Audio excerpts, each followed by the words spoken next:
నమస్తే welcome to శ్రీప్రభర్ news. ముందుగా headlines. Hare Krishna Gokula క్షేత్రాన్ని సందర్శించిన ముఖ్యమంత్రి చంద్రబాబు నాయుడు పేదరికం లేని సమాజమే అందరి నినాదం కావాలని పిలుపు. చంద్రబాబు నాయుడు అన్నా క్యాంటీన్లను పునరుద్ధరించడం శుభపరిణామం అన్న సుప్రీంకోర్టు విశ్రాంత ప్రధాన న్యాయమూర్తి జస్టిస్ ఎన్వి రమణ. అమరావతి నగరంలో నూతన ఆధ్యాత్మిక కొరవడికి శ్రీకారం చుట్టడం శుభ సంకేతమని వ్యాఖ్య.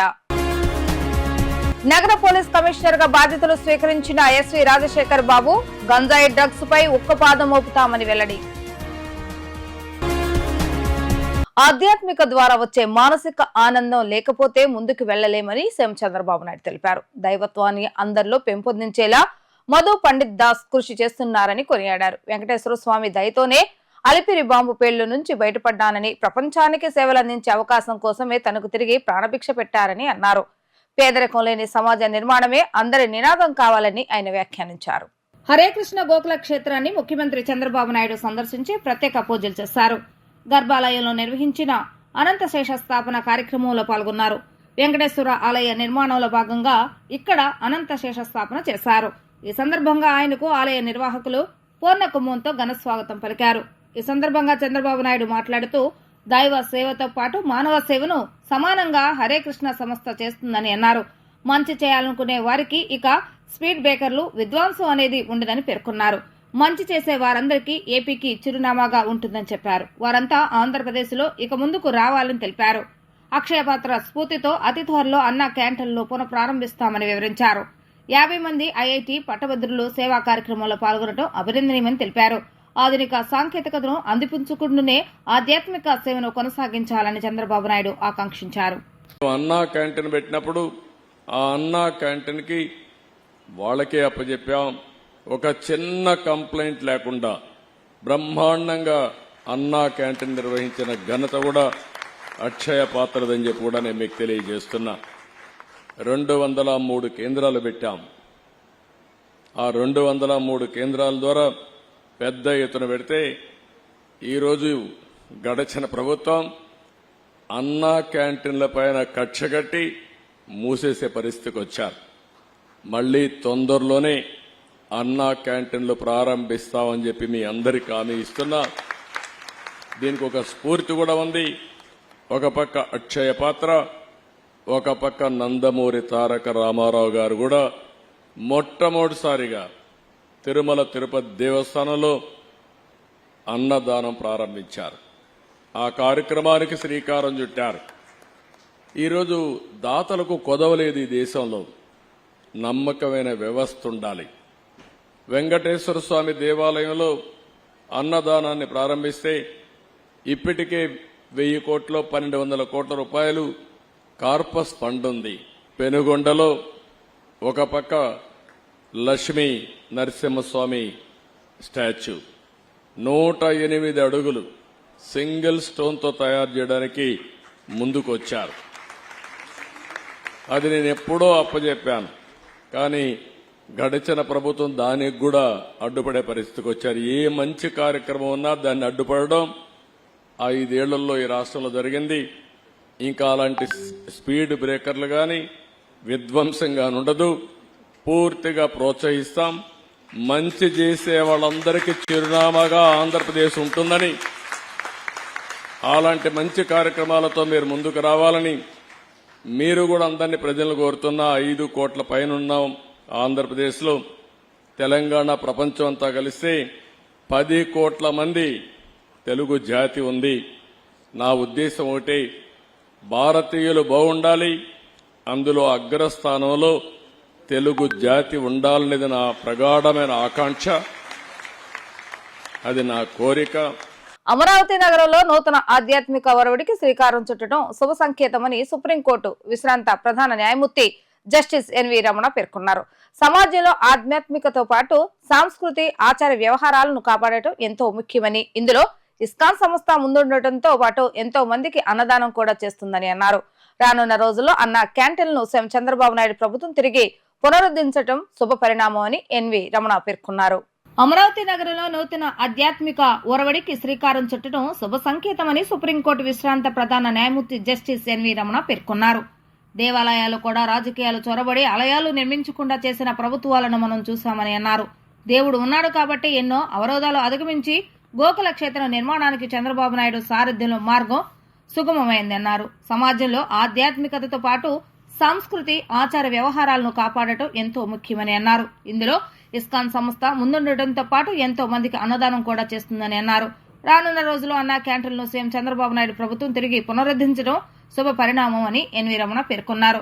అక్షయ పాత్ర ద్వారా గతంలో అన్నా క్యాంటీన్లకు ఇస్కాన్ సంస్థ ఎంతో తోడ్పాటునిచ్చిందని అన్నారు. ఎవరు అద్దాకిలతో ఉండకూడదనే లక్ష్యంతో ఇస్కాన్ సంస్థ ఎంతో మందికి అక్షయ పాత్ర ద్వారా అన్నదానం చేస్తుందని అన్నారు. అమరావతి నగరంలో నూతన ఆధ్యాత్మిక ఒరవడికి శ్రీకారం చుట్టడం శుభ సంకేతమని అన్నారు. దేవాలయాల్లో కూడా రాజకీయాలు చొరబడి ఆలయాలు నిర్మించకుండా చేసిన ప్రభుత్వాలను మనం చూశామని పేర్కొన్నారు.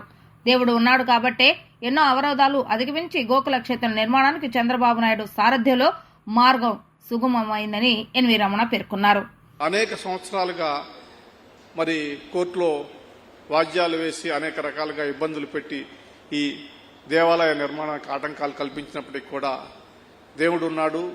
అదేవిధంగా దేవునికి సేవ చేయడం కోసం చంద్రబాబు నాయుడు గారు లాంటి నాయకుడిని ఈ దేవుడు సృష్టించాడు కాబట్టి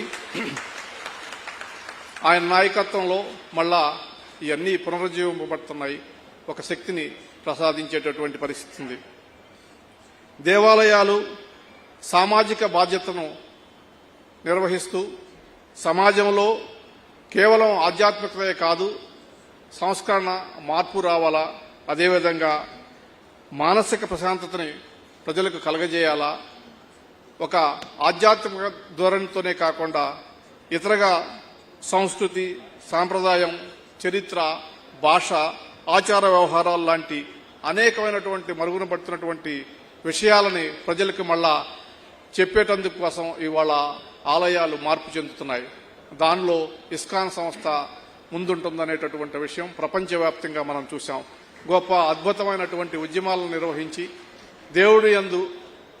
దేవుడు చెప్పినటువంటి కేవలం ఆధ్యాత్మికత కాకుండా గౌరవప్రదంగా ఎలా జీవించాలా, సంస్కారవంతంగా ఎలా జీవించాలా, సమాజం పట్ల బాధ్యతతోటి ఎలా ఉండాలనేటటువంటి కార్యక్రమాలని ఇవాళ ఇస్కాన్ సంస్థ నిర్వహిస్తున్నటువంటి సంగతి మీ అందరికీ తెలుసు. అక్షయ పాత్ర కావచ్చు, లేకపోతే యువతని అనేక కార్యక్రమాల ద్వారా చైతన్యపరచడం కావచ్చు, అధికారుల్లో బాధ్యతను క్రియేట్ చేయడం ద్వారా కావచ్చు. మరి ఈ సంస్థ నిర్వహించినటువంటి కార్యక్రమాలు అద్భుతం. అటువంటి సంస్థని ప్రోత్సహిస్తున్నటువంటి గౌరవ ముఖ్యమంత్రి గారికి, ఆంధ్రప్రదేశ్ ప్రభుత్వానికి ఈ సంస్థ తరపున కృతజ్ఞతలు తెలియజేసుకుంటున్నాను. ఇవాళ మరి రాబోయే రోజుల్లో మరి అన్నదానం అనేటటువంటి గొప్ప కార్యక్రమాన్ని ఆంధ్రప్రదేశ్ ప్రభుత్వం మరి నాయుడు గారి నాయకత్వంలో నిర్వహింపబడుతుంది. అక్షయ పాత్ర ద్వారా దాదాపు అనేక లక్షల మంది ప్రజలకి ఆహారాన్ని అందించబోతుంది.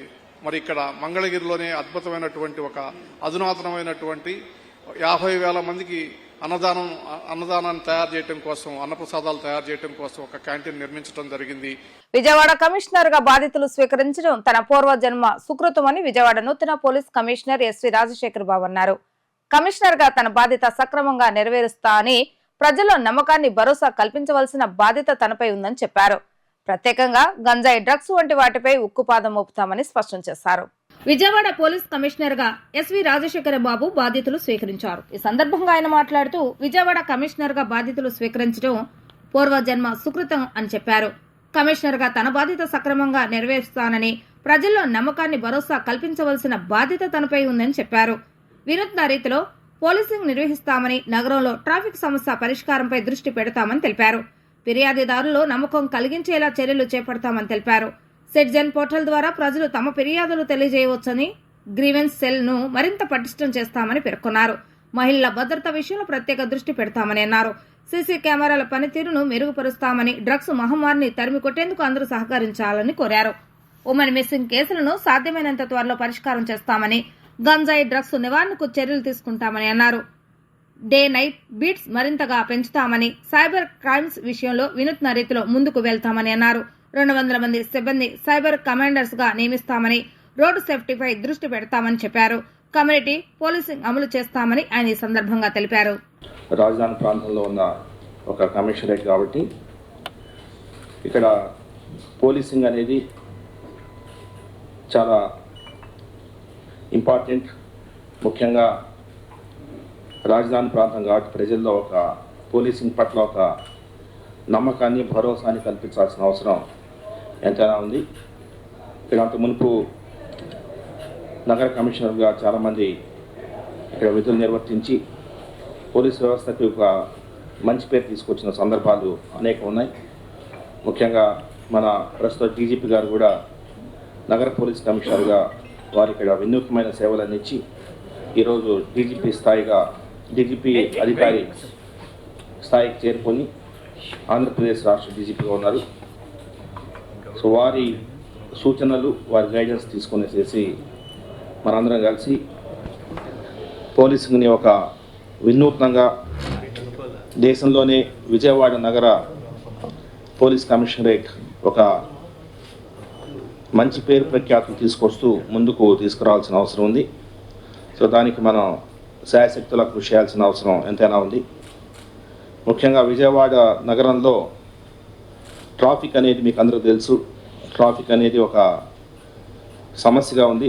సో దాన్ని ఎలాగ మనం పరిష్కరించాలా, దాని మీద ఎటువంటి కార్యక్రమాలు చేపట్టాలా, ఎటువంటి పరిష్కార మార్గాలు కనుక్కోవాలనేది మనం ఆలోచించుకోవాల్సిన అవసరం ఉంది. ఫిర్యాదుదారు పట్ల వారిలో ఒక నమ్మకం కలిగించాల్సిన అవసరం ఎంతైనా ఉంది. సో టెక్నాలజీని మనం అనుసంధానం చేసుకొని పోలీసింగ్ని ఒక వినూత్నమైన తీరాలకు తీసుకురావాల్సిన అవసరం ఎంతైనా ఉంది. ముఖ్యంగా ఈరోజు చూస్తే అందరూ కూడా టెక్నాలజీ పెరిగిపోతున్న సందర్భంలో ఫిర్యాదుదారుడికి ఎన్నో అవకాశాలు ఉన్నాయి. పోలీస్ శాఖకి ఇన్ఫర్మేషన్ కానీ లేదంటే తన ఫిర్యాదుని సమర్పించుకోవడానికి చాలా మార్గాలు ఉన్నాయి. మీకు అందరూ తెలుసు, డైల్ 100 అనొచ్చు, డైల్ 112 అనొచ్చు, లేదంటే 1930 అనొచ్చు, లేదంటే ఏపీ పోలీస్ సేవ అని మొన్నటి వరకు ఒక పోర్టల్ ఉండేది. మరి ప్రస్తుతం ఆపరేషన్ లేదు, బట్ దాన్ని కూడా రాష్ట్ర ప్రభుత్వం పోలీస్ శాఖ త్వరలో పునరుద్ధరించే ఛాన్స్ ఉంది.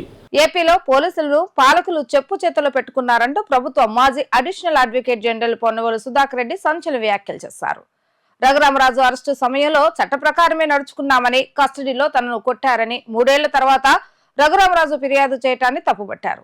జగన్తో సహా ఇతర ప్రభుత్వ అధికారులపై దుర్మార్గంగా హత్యాయత్నం కేసు పెట్టారని ఆగ్రహాన్ని వ్యక్తం చేశారు.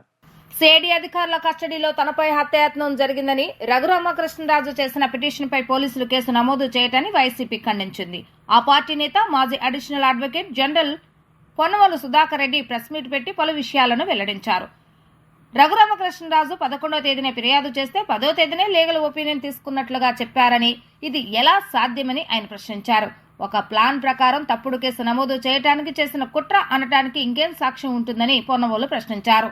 వైఎస్ జగన్తో పాటు మరికొందరు అధికారులపై ప్రభుత్వం తప్పుడు కేసులు పెట్టిందని అన్నారు. ఈ కేసులు వెనుక దురుద్దేశం, రాజకీయ కక్ష మాత్రమే ఉందని అన్నారు.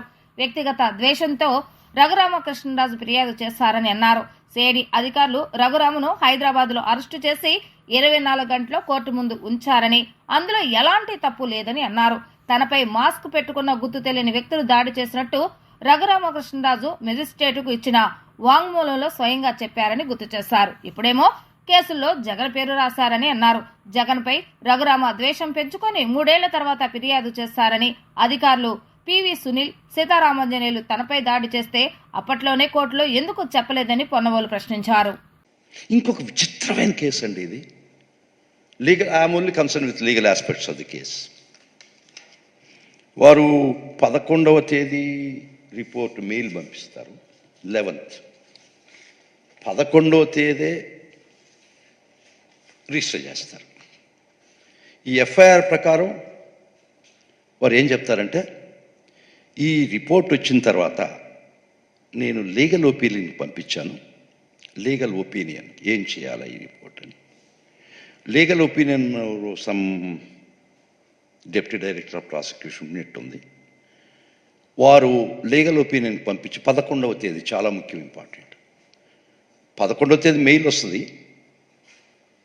11వ తేదీ కేసు రిజిస్టర్ చేయరు. 11 లీగల్ ఒపీనియన్ పంపిస్తారు. 11 legal, very very crucial legal opinion పంపిస్తారు. వారు 11 లీగల్ ఒపీనియన్ తిరిగి పంపించేస్తారు. వారే సెక్షన్లు వేసి ఈ సెక్షన్ కింద రిజిస్టర్ చేసి జగన్మోహన్ రెడ్డి మీద రిజిస్టర్ చేయండి, అందరు ముద్దాయిల మీద చేసేయండి, 307 పెట్టండి, చాలా అఫెన్సెస్ పెడతాడు. కానీ ఒక విచిత్రం, మళ్ళా వాళ్ళు మారుస్తారేమో డేట్స్ నాకు తెలియదు కానీ, బట్ రికార్డ్ ఈస్ దేర్. నీకు వచ్చింది రిపోర్ట్ 11వ తేదీ, చాలా ఇంపార్టెంట్.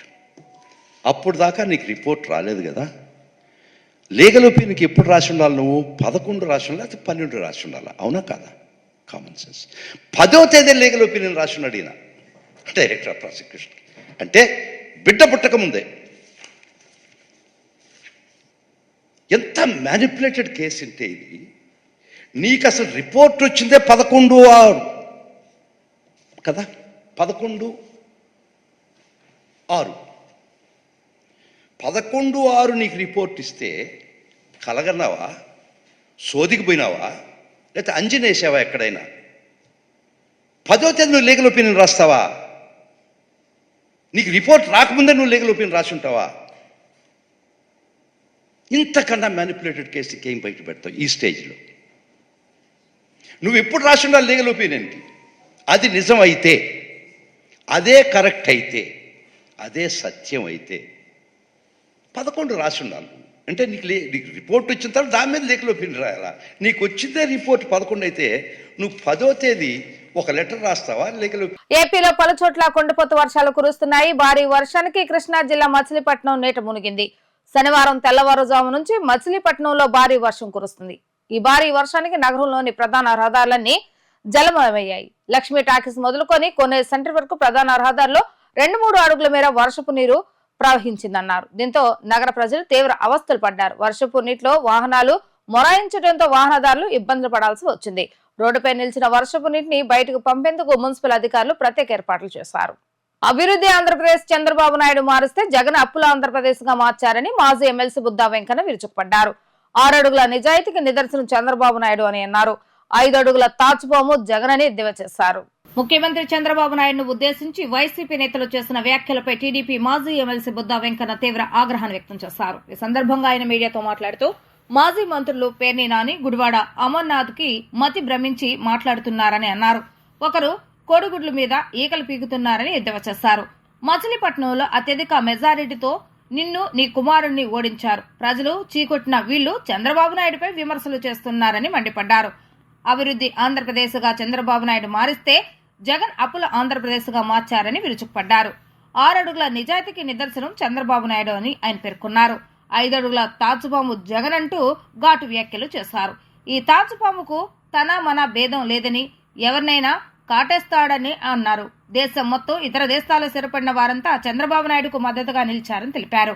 వైసీపీ చేసిన పిచ్చి పనులకు ప్రజలు వారిని తరిమి కొట్టారని అన్నారు. ఇంకా అబద్దాలతో ప్రజలను మాయ చేయాలని చూస్తున్నారని అన్నారు. గుడివాడ అమర్నాథ్ అంటాడన్నా బీపీసీఎల్ 60,000 కోట్లు ఇక్కడ తెస్తారని అంటే మార్చిలో తెలిసిందంట. మార్చిలోనే జగన్మోహన్ రెడ్డితో మాట్లాడారంట.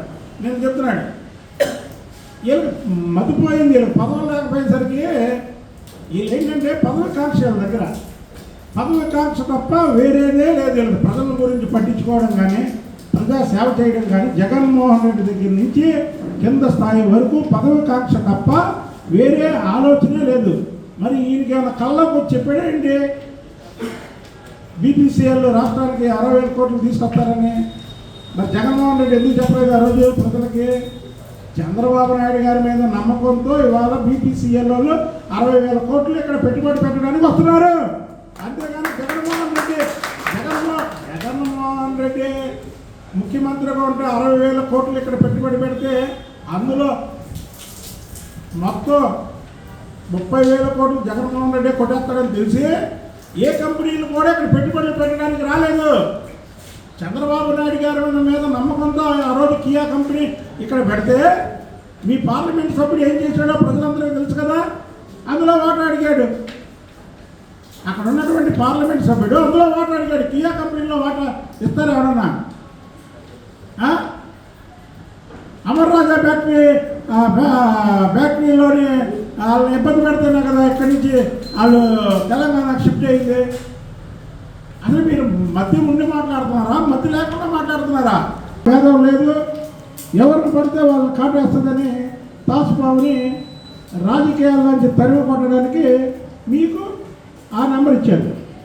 చంద్రబాబు నాయుడు గారంటే 6 అడుగుల నిజాయితీగా నిలువుటర్థం కాబట్టికే నీ తండ్రి వైఎస్ రాజశేఖర రెడ్డి కానీ నువ్వు కానీ ఆయన మీద ఎన్ని ఎంక్వైరీలు చేసినా ఎన్ని కేసులు పెడదామని చూసినా సరే ఆయన ఎప్పుడూ కూడా తప్పు చేయలేదు కాబట్టి ఆయన్ని మీరేం చేయలేకపోయారు.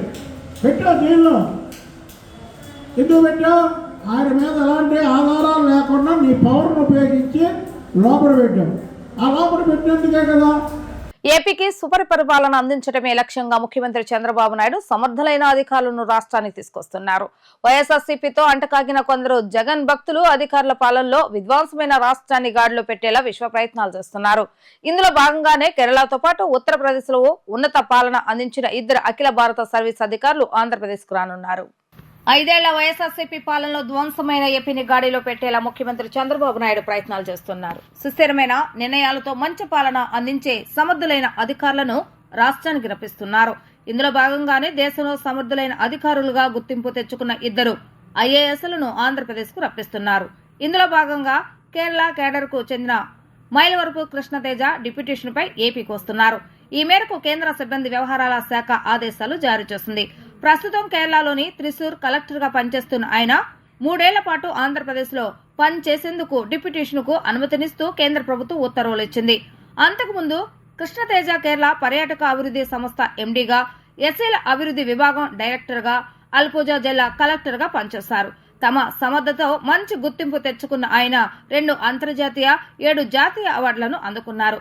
1988లో జన్మించిన కృష్ణతేజ 2015 జూన్ 16న ఐఏఎస్ అధికారిగా నియమితులయ్యారు. ఏపీకి వచ్చాక ఉప ముఖ్యమంత్రి పవన్ కళ్యాణ్ కు ఓ ఎస్డీగా పంచాయతీరాజ్ గ్రామీణాభివృద్ధి శాఖలో కృష్ణతేజ బాధ్యతలు నిర్వహించనున్నారు. ఉత్తరప్రదేశ్ రాష్ట్ర హోంశాఖ ముఖ్య కార్యదర్శిగా పనిచేస్తున్న రాజమౌళి కూడా త్వరలోనే ఆంధ్రప్రదేశ్ కు రానున్నారు. యూపీలో తాజ్ కారిడార్ ఎక్స్ప్రెస్ వే రూపకర్తగా ఆయన మంచి పేరు తెచ్చుకున్నారు. ఈ క్రమంలోనే రాజమౌళి ముఖ్యమంత్రి కార్యాలయంలో కీలక బాధ్యతలు తీసుకునే అవకాశం ఉంది. రాష్ట్ర డీజీపీలో 35% వాటాను సమకూర్చే వ్యవసాయ అనుబంధ శాఖలను గత ప్రభుత్వం పూర్తిగా నిర్లక్ష్యం చేస్తుందని, ఆ శాఖలకు పూర్వ వైభవాన్ని తెచ్చేందుకు సాయశక్తుల కృషి చేస్తామని పశుసంవర్ధక, పాడి అభివృద్ధి, మత్స్యశాఖ మంత్రి కింజరపు అచ్చెన్నాయుడు తెలిపారు. ఈ నెల 23 నుంచి రాష్ట్ర వ్యాప్తంగా పొలం పిలుస్తుంది కార్యక్రమాన్ని నిర్వహిస్తున్నామని తెలిపారు. రాష్ట్ర వ్యవసాయ సహకార, మార్కెటింగ్, పశుసంవర్ధక, పాడి అభివృద్ధి మరియు మత్స్యశాఖ మంత్రిగా కింజరపు అచ్చెన్నాయుడు బాధ్యతలు స్వీకరించారు. రాష్ట్ర సచివాలయం 4వ బ్లాక్ లో ఆయనకు కేటాయించిన ఛాంబర్ లో వేద పండితుల మంత్రోచ్చరణలు, ఆశీర్వచనాల మధ్య పూజా కార్యక్రమం అనంతరం మంత్రిగా ఆయన బాధ్యతలు చేపట్టారు. ఈ సందర్భంగా ఆయన మాట్లాడుతూ ఖరీఫ్ లో 4 మాసాలు, రబీలో 4 మాసాలతో పాటు పొలం బడి కార్యక్రమాన్ని నిర్వహించేందుకు ప్రణాళిక రూపొందిస్తున్నామని అన్నారు. రైతులందరికీ వ్యవసాయ యాంత్రీకరణ పరికరాలను పంపిణీ చేసేందుకు చర్యలు తీసుకుంటున్నామని తెలిపారు. మత్స్యకారులకు జీవనాధారమైన చేపల చెరువును గత ప్రభుత్వం లాక్కునేందుకు జీవో నెంబర్ 217 జారీ చేస్తుందని, ఆ జీవోను కూడా రద్దు చేస్తూ నేడు సంతకం చేయడం జరిగిందని, మత్స్యకారులకు ప్రభుత్వం అందజేసే డిజిటల్ సబ్సిడీని గత ప్రభుత్వం నిలిపివేసిందని, ఆ రాయితీని మళ్లీ కొనసాగిస్తూ రాష్ట్ర ముఖ్యమంత్రి 10 కోట్లు మంజూరు చేయడం జరిగిందని తెలిపారు. పాడి పరిశ్రమ అభివృద్ధికి, పశువుల ఆరోగ్య పరిరక్షణకు డీ వార్నింగ్ క్యాంపులను రేపటి నుంచి నిర్వహిస్తున్నామని అన్నారు. అసలు రాష్ట్రంలో ఎన్ని పశువులు ఉన్నాయని వివరాలు తెలుసుకునేందుకు పశు గణాంక కార్యక్రమాన్ని చేపడుతున్నామని అన్నారు. వ్యవసాయంలో అత్యంత ప్రాధాన్యత కలిగినది భూమి. భూమి ఏ విధంగా ఉంది, భూమి యొక్క సార్థత ఏ విధంగా ఉంది తెలుసుకోవలసినటువంటి పరిస్థితి ఏ ప్రభుత్వం పైన ఉంటుంది. ఈరోజు 5 సంవత్సరాల్లో కనీసం గత ప్రభుత్వం ఒక్కటంటే ఒకటి భూసార పరీక్షలు చేయలేదు. అసలు భూమి ఏ రకంగా ఉందో ఈ ప్రభుత్వానికి తెలిసినటువంటి పరిస్థితి లేదు. విత్తనాలు లేవు, ఎరువులు లేవు. కష్టపడి పండించుకుంటే ఆ పంటకి గిట్టుబాటు ధర లేదు. పంట అమ్ముకుంటే 5 మాసాలు 6 మాసాలు డబ్బులు ఇచ్చినటువంటి దాఖలాలు కూడా లేకుండా రైతు తీవ్రమైనటువంటి ఇబ్బందుల్లో ఈ రాష్ట్రంలో ఉన్న విషయం ఈ సందర్భంగా తెలియచేస్తున్నాను.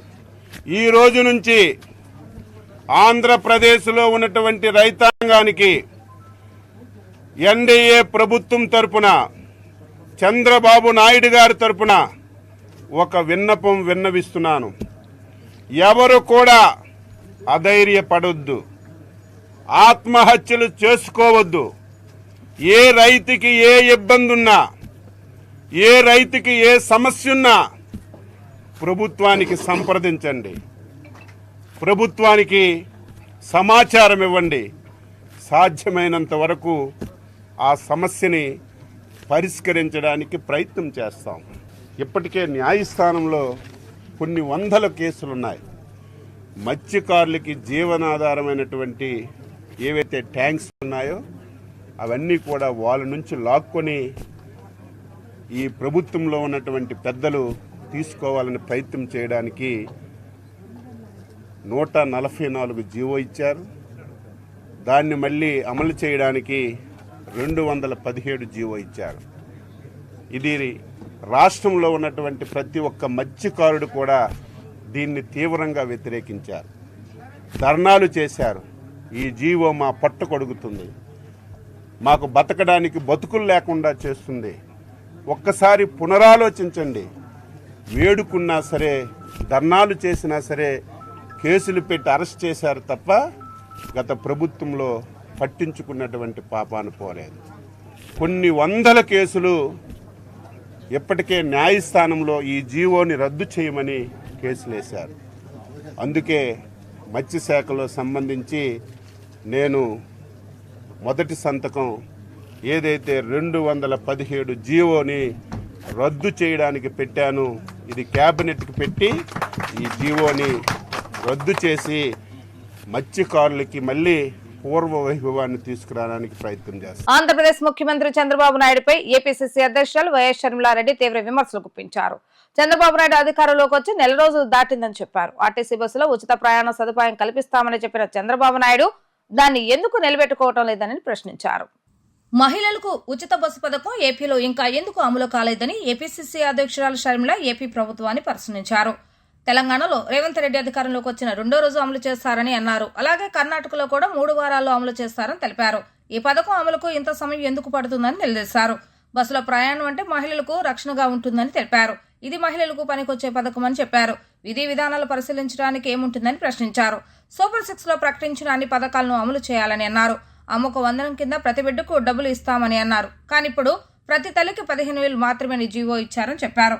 వైజాగ్ స్టీల్ ప్లాంట్ పై టీడీపీ నేతలు ఎన్నో రకాలుగా మాట్లాడుతున్నారని అన్నారు.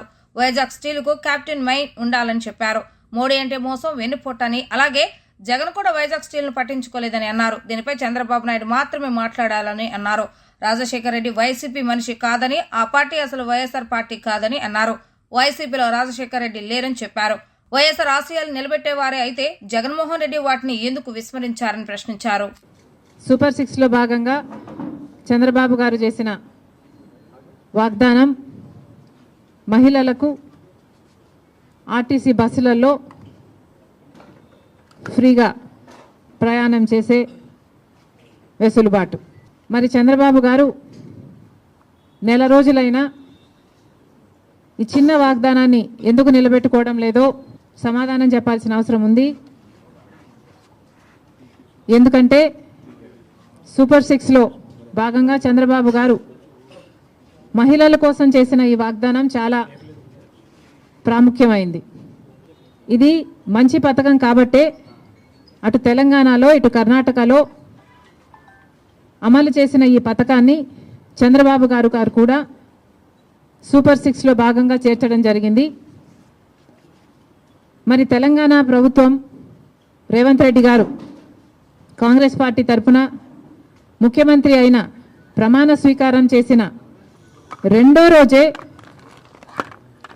మహిళలకు, అమ్మాయిలకు, ట్రాన్స్జెండర్స్కు ఆర్టీసీ బస్సులలో ఫ్రీ ప్రయాణం చేయగలిగారు, అమలు చేయగలిగారు.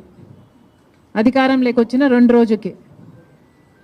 కర్ణాటకలో కాంగ్రెస్ పార్టీ అధికారంలోకి వచ్చిన 3 వారాలకే ఆర్టీసీలో మహిళలకు ఫ్రీగా ప్రయాణం చేసే వెసులుబాటు కలిగించగలిగారు. అక్కడ వాగ్దానం నిలబెట్టుకోవడానికి కూడా వాళ్ళకి ఎక్కువ సమయం పట్టలేదు.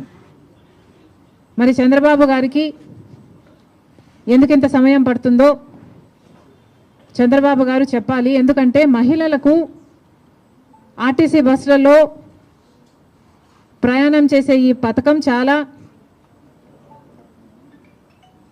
యూస్ఫుల్ కాబట్టే ఈరోజు లేవనెత్తుతున్నాం. అమ్మకి వందనం అనే పథకంలో చంద్రబాబు గారు వాగ్దానం చేసినప్పుడు ప్రతి తల్లికి ఎంతమంది బిడ్డలుంటే అంతమంది, ఒకరుంటే 15,000 వస్తుంది, ఇద్దరుంటే 30,000 వస్తుంది, ముగ్గురుంటే 45,000 వస్తుంది, నలుగురుంటే ఏకంగా 60,000 వస్తుంది అని చంద్రబాబు గారు ఊదరగొట్టి మరీ క్యాంపెయిన్ చేశారు. మరి ఈ స్కీమ్కు విధి విధానాలు ఎలా ఉంటాయి? చంద్రబాబు గారు నిన్న విడుదల చేసిన జీవోలో అయితే ప్రతి తల్లికి అని రాశారు. అంటే ఈ పథకం ప్రతి తల్లికి 15,000నా లేకపోతే ప్రతి బిడ్డకు 15,000నా? చాలా కన్ఫ్యూజింగ్గా ఉంది. ఈ సాక్షి పత్రిక అయితే ప్రతి తల్లికి 15,000 మాత్రమే, అంటే ఒక్కరికే ఇస్తారు, తల్లికి ఇస్తారు, ఒక బిడ్డకు చొప్పునే ఇస్తారు, మిగతా వాళ్ళకందరికీ ఎగనామం పెడతారు అని సాక్షి రాయడం జరిగింది. మరి చంద్రబాబు గారు దీనికి క్లారిటీ ఇవ్వాలి.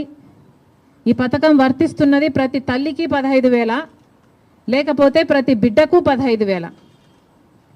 చంద్రబాబు గారు వాగ్దానం చేసినట్టు ప్రతి బిడ్డకు 15,000 ఇవ్వాలని, ఆ లెక్కన 4 బిడ్డలుంటే 60,000 ఇవ్వాలని మేము డిమాండ్ చేస్తున్నాం. వార్తలు ముగించే ముందు హెడ్లైన్స్ మరొకసారి. హరే కృష్ణ గోకుల క్షేత్రాన్ని సందర్శించిన ముఖ్యమంత్రి చంద్రబాబు నాయుడు పేదరికం లేని సమాజమే అందరి నినాదం కావాలని పిలుపు. చంద్రబాబు నాయుడు అన్న క్యాంటీన్లను పునరుద్ధరించడం శుభపరిణామం అన్న సుప్రీంకోర్టు విశ్రాంత ప్రధాన న్యాయమూర్తి జస్టిస్ ఎన్వి రమణ. అమరావతి నగరంలో నూతన ఆధ్యాత్మిక కొరవడికి శ్రీకారం చుట్టడం శుభ సంకేతమని వ్యాఖ్య. నగర పోలీస్ కమిషనర్ గా బాధ్యతలు స్వీకరించిన ఎస్వి రాజశేఖర్ బాబు గంజాయి డ్రగ్స్ పై ఉక్కుపాదం మోపుతామని వెల్లడి. ఇవి రోజు వార్తా విశేషాలు. మరలా తిరిగి ప్రసారమైన వార్తలు మళ్ళీ కలుద్దాం. అంతవరకు సెలవు. నమస్కారం.